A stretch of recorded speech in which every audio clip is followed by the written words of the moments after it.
Lembrar que é uma doença silenciosa, então não esperar sintomas para procurar, né, o profissional de saúde para estar aferindo. Né? A gente pode estar aferindo em qualquer, né, campanha, em farmácia, como um aspecto de triagem para poder procurar ali o serviço de saúde. Não precisa ser só cardiologista para fazer nenhum diagnóstico e tratamento. O ideal é a gente procurar, né, diagnosticar e tratar de maneira adequada para não ter os problemas. Neste Dia Nacional de Prevenção e Combate à Hipertensão Arterial, vamos conversar com o Dr. Diogo Barreto, coordenador do Serviço de Cardiologia do Hospital Evangélico de Vila Velha. Agradeço pela presença aqui na S Brasil e pergunto, doutor, a pressão arterial alta, tornou-se uma epidemia no mundo moderno. Estudos mostram que cerca de 50% dos adultos acima de 50 anos são hipertensos e, infelizmente, esses números eles continuam crescendo, com o passar dos anos. Quando falamos em epidemia, geralmente pensamos em gripes ou doenças infecciosas, algo desse tipo. No entanto, o conceito de epidemia também se aplica a doenças degenerativas como a pressão alta? Primeiro, é um prazer estar aqui, obrigado pelo convite. Então, a gente quando coloca, existe sim, uma epidemia com doenças que a gente chama não contagiosas, são doenças crônicas. A gente usa alguns outros termos como prevalência, que é o quanto que coloca na população, porque acaba que a epidemia geralmente é por um tempo limitado, pode ser ali surtos, epidemia e pandemia que a gente acabou de passar. As contagiosas, esses termos são mais, faz mais necessário. Já nas crônicas, doenças não transmissíveis, e não infecto-contagiosas, a gente usa prevalência. Então, assim, a hipertensão, a pressão alta é bastante prevalente, O que a gente tem alguns dados, por exemplo, do Vigitel, que foi feita da DataSUS, coletado por telefone, a pesquisa mostra que a gente tem até 30%, 40% dos adultos no Brasil têm hipertensão arterial. E a questão ainda é que é subdiagnosticado ainda, porque como por ser uma doença silenciosa, que não dá sintomas, a gente acaba as pessoas acabam não procurando assistência à saúde e fazendo diagnóstico.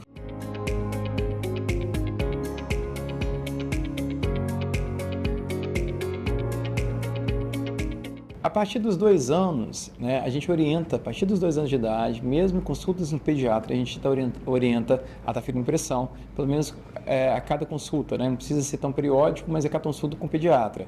Na verdade, a gente orienta, na Sociedade Brasileira de Cardiologia, orienta a qualquer profissional de saúde, principalmente qualquer médico de qualquer especialidade, durante a consulta médica, a fazer a avaliação da pressão arterial. Pela importância do diagnóstico que a gente não tem.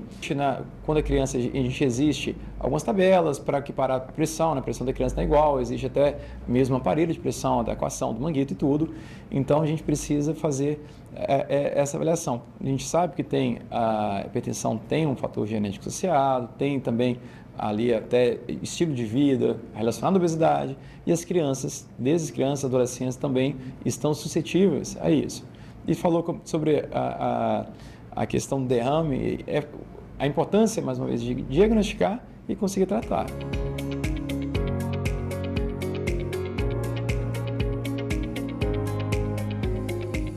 Dependendo do estágio da hipertensão, se for um estágio que a gente divide por estágios, por exemplo, de 140, 14/9 até 160, que é o estágio 1, de 160 a 180, estágio 2, e acima de 180, estágio 3. No estágio 1, a gente consegue sim mudança de estilo de vida, por exemplo, a atividade física ser incorporada ao hábito de vida saudável, consegue geralmente controlar alguns pontos ali na pressão arterial, como o controle do sal e como o controle do peso. Existe possibilidade, sim, dependendo do estágio, de controlar com medidas chamadas não farmacológicas. Gostaria de abordar também a questão da hipertensão em pessoas negras, que parece ter uma maior vulnerabilidade com a doença da hipertensão.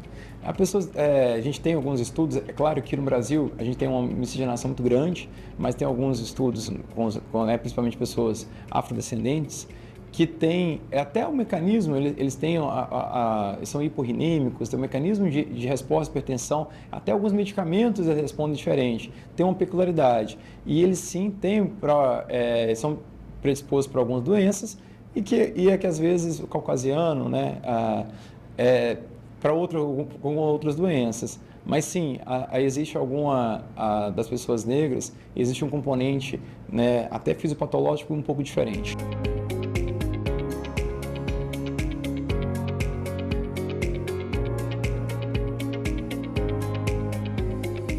Na verdade, a hipertensão é uma doença silenciosa, é uma doença crônica silenciosa e fator de risco para diversas outras complicações. Então, a gente tem que buscar diagnosticar, lembrar que a hipertensão é um dos principais fatores de risco, por exemplo, para a doença renal crônica, é um dos principais fatores de risco no Brasil para necessidade de hemodiálise, fator de risco para os principais para o AVC, né, para o derrame, para o infarto, insuficiência cardíaca. Então, se faz necessário diagnosticar o quanto antes para poder tratar de maneira adequada. Agradeço a presença do Dr. Diogo Barreto, que é coordenador do Serviço de Cardiologia do Hospital Evangélico de Vila Velha. Eu agradeço o convite mais uma vez e deixo aqui o recado que se faz necessário, né, o diagnóstico, a gente procurar fazer, lembrar que é uma doença silenciosa, então não esperar os sintomas para procurar, né, o profissional de saúde para estar ferindo, né, a gente pode estar ferindo em qualquer, né, campanha, em farmácia, com um aspecto de triagem, para poder procurar ali o serviço de saúde, não precisa ser só cardiologista para fazer nenhum diagnóstico e tratamento. O ideal é a gente procurar, né, diagnosticar e tratar de maneira adequada para não ter os problemas.